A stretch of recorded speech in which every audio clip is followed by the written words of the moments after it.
Amahoro nshuti z'umusaraba wa Yesu Kristo, bakunzi b'ijambo ry'Imana, bakunzi ba Hope Family Ministries, tubahaye ikaze mu ijambo ry'Imana. Reka dusenge. Uwiteka Imana ishobora byose, ndagushimye ndaguhimbaje, ngushimiye umwanya uduhaye ngo tuvuge ijambo ryawe. Nsengeye imitima yose igiye kuryumva kandi nanjye ngiye kurivuga umfashe. Byose ni mu izina rya Yesu Kristo umwami wacu, amen. Amazina ni Gaston Prince, ndi umuvugabutumwa, ndi umugabo, mfite umufasha ndetse n'abana. Uyu munsi tugiye kuganira ku nyigisho yacu igira iti umugisha w'Uwiteka. Tugiye kuvuga ku mugisha w'Uwiteka, Imigani 10:22. Umugisha Uwiteka atanga uzana ubukire kandi nta mubabaro yongeraho. Umugisha Uwiteka atanga uzana ubukire kandi nta mubabaro yongeraho. Uyu munsi ku mutima wacu Imana ishizeho ijambo rivuga umugisha cyangwa se ku mugisha w'Uwiteka. Tugiye kuvuga kuri point ya 5 n'iya 6, ni ukurya ibyo waruhiye no kumarwa umubabaro. Kurya ibyo waruhiye no kumarwa umubabaro. Kurya ibyo waruhiye. Kurya ibyo waruhiye ni iki? Igisubizo ni ugukora ukabona umusaruro, warangiza ukarya ushima Imana ibiguhaye. Mu yandi magambo ni ukurya umuganura, ni ukurya ku byo waruhiye. Ibi ngibi ugomba kubirya ushimira Imana yaguteje intambwe, ukaba ubonye umusaruro w'ibyo waruhiye cyangwa se w'akazi wakoze. Warahinze, wakoze akazi, ubona urahembwa, ubona umusaruro. Uyu musaruro ubonye w'ibyo wakoze ugomba kuwurya ariko ushimira Imana iguteje iyi ntambwe. Burya no muri Isiraheli bagiraga umunsi w'umuganura, bakarya ibyo bejeje bashimira Imana. Umubwiriza 6:2 haravuga ngo umuntu Imana yahaye ubutunzi n'ubukire n'icyubahiro ntabure ibyo umutima we wifuza byose, ariko Imana ntimuhe inda yo kubirya, ahubwo umushyitsi akaba ari we ubyirira. Ibyo nabyo ni ubusa, ni indwara mbi. Ubusanzwe umuntu wese akora kugira ngo abone imutunga, niyo mpamvu benshi bakora akazi. Ikibabaje ni ukubona ugakora akazi ukora uvunika, warangiza ugahita urwara indwara ikubuza kurya ibyo waruhiye bikaribwa n'abatarabiruhiye. Wowe utari warwara indwara ikubuza kurya ibyo waruhiye, menya ko uwo nawe ari umwe mu migisha Imana iguhaye. Abatemerewe kurya ibyo baruhiye kubw'indwara, mumenye ko indwara zose abantu bafite ziva ku mubi Satani ndetse n'abadayimoni.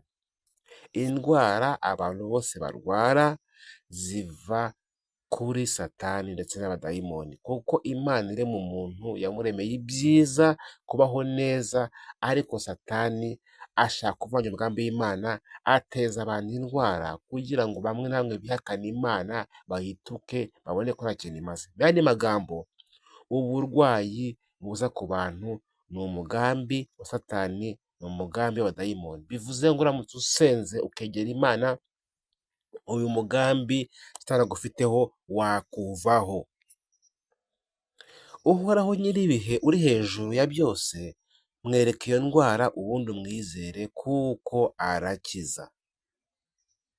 Yohana 6:3-5 haravuga ngo Yesu arababwira ati ni jye mutsima w'ubugingo, uza aho ndi ntazasonza na hato, n'unyizera ntabwo azagira inyota na hato. Bivuze ngo niwizera Yesu uzabona umutsima w'ubugingo ari we Yesu Kristo. Kandi ikindi, ntabwo uzagira, numwizera ntabwo uzagira inyota na hato. Reka twibaze, Yesu uyu mutsima yavugaga ni uwuhe? Uwo mutsima yavugaga ni ijambo ry'Imana, kandi Yesu Kristo muzi ko ari we jambo. Amazi yavugaga ni ayahe? Amazi yavugaga Yesu Kristo ni agakiza. Yavugaga ko ukijijwe atagira inyota y'ibyaha cyangwa ngo ararikire iby'iyi si. Yesu yarimwo avuga ko umuntu wese ukijijwe afite ijambo ry'Imana muri we ntabwo agira inyota y'ibyaha cyangwa ngo ararikire iby'iyi si. Mu yandi magambo, abafite ijambo muri bo bafite n'agakiza ntacyo bajya bakena, kubera ko Yesu umusanze wese aruhijwe abanza kugukiza umutima, akagukiza ibyaha, yarangiza agakiza n'umubiri. Wowe wahuye n'uburwayi ubwo ari bwo bwose, ngwino kandi wizere Yesu Kristo kuko arakiza, ntabwo ahinduka, imirimo ye n'ubu iracyakoreka. Abaheburayo 13:8 haravuga ngo Yesu Kristo uko yari ari ejo n'uyu munsi niko ari, kandi niko azahora iteka ryose. Reka tuvuge ku kumarwa umubabaro, intambwe ya 6. Burya umarwa umubabaro ni uwagize ibimutera kubabara. Mu buzima busanzwe abantu bagira byinshi bibabaza. Icya mbere, ushobora kubura umuryango, ushobora gukora bikanga, cyangwa se kubura akazi abandi bagafite, ushaka gutinda kubaka urugo nyamara abo mungana bose baragutambutse barubatse, bari magambo barashatse wowe utari washaka. Ushobora no kubaka urugo bikakunanira cyangwa se bikanga nyamara abandi bo byarakunze. Ushobora kutishimirwa n'abandi, ushobora kugira icyangiro nta gikundiro ufite, ushobora kurwara indwara ikakubaho karande ikubabaza gusa, ushobora kurushwa agaciro n'ibintu kandi uri umuntu. Burya kurushwa agaciro n'ibintu kandi uri umuntu nabyo bishobora gutera umuntu umubabaro kandi w'igihe kirekire. Kurushwa agaciro n'ibintu kandi uri umuntu n'ibindi byinshi bibabaza, byangiza amarangamutima. Ubundi kubabara biba mu gice cy'amarangamutima, emotions, umuntu agira. Umubabaro tuvuga urenze ibyo twavuze haruguru, ni umubabaro utinda ku muntu ndetse wo mu mutima. Uyu mubabaro umuntu yawukira ate? Kwa Yesu niho honyine wakirira. Mu yandi magambo, mu gakiza niho honyine wabasha gukirira uyu mubabaro wagize cyangwa se wagize. Bibiliya iyo ivuze kumarwa umubabaro iba ivuze iki? Iba ivuze guturiza mu gakiza. Twibutse ko agakiza Bibiliya ikita inkuge, ni ubwihisho, ni igihome ndetse n'andi magambo. Byose bisobanuye agakiza. Agakiza umuntu karimo, ari mu bwihisho, ari mu gihome, ari mu nkuge. Agakiza ninde? Agakiza ni Yesu Kristo. Ngiyo impamvu ituma abera, abizera cyangwa se abakristo baba mu mahoro, nubwo mu bigaragara mu isi yaba ntayo. Abangaba abizera, abakristo cyangwa se abera, abangaba bo bagira amahoro nubwo mu isi wabona nta mahoro ahari. Aba bo barayahorana kuko amahoro bafite bayavana ku gakiza. Ni amahoro yo mu mutima Yesu aha abantu be. Abo ngabo ntibaheshwa amahoro n'ibyo batunze, ahubwo baheshwa amahoro n'ubutunzi bw'ijuru babitse, agakiza. Amahoro abizera bafite ntabwo ava mu bwinshi bw'ibyo batunze, ahubwo aturuka ku gakiza Imana yabahaye. Umuntu wese ufite agakiza, Imana imuha amahoro yo mu mutima. Ndi nkamwe nakavuze ngo amen. Bibiliya iravuga ikavuga ngo mwishime mufite ibyiringiro, mwihanganira amakuba, mukomeze gusenga mushikamye. Abaroma 12 umurongo 12. Ibi tuvuga ni ubuhanuzi kandi butavangiye. Ababyumva bo barabyumva, ariko benshi bihishwe amaso yabo. Luka 19:42 haravuga ngo uyu munsi nawe iyo umenya ibyagwisha amahoro, ariko none bihishwe amaso yawe. Mu yandi magambo, abarangaye bo bihishwe amaso yabo, ariko abari maso bifuza kwakira Yesu bo iyi mvugo barayumva. Reka turebe urugero.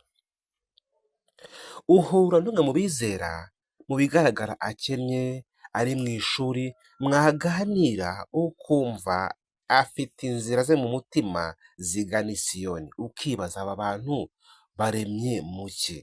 Impamvu uhura n'umuntu w'umukristo w'umwizera akennye, ubona ubuzima agishakisha, ariko ukumva afite inzira zijya i Siyoni mu mutima we, impamvu ni uko afite amahoro yo mu mutima. Impano ikomeye ihabwa abafite agakiza gusa, abo ni abakristo.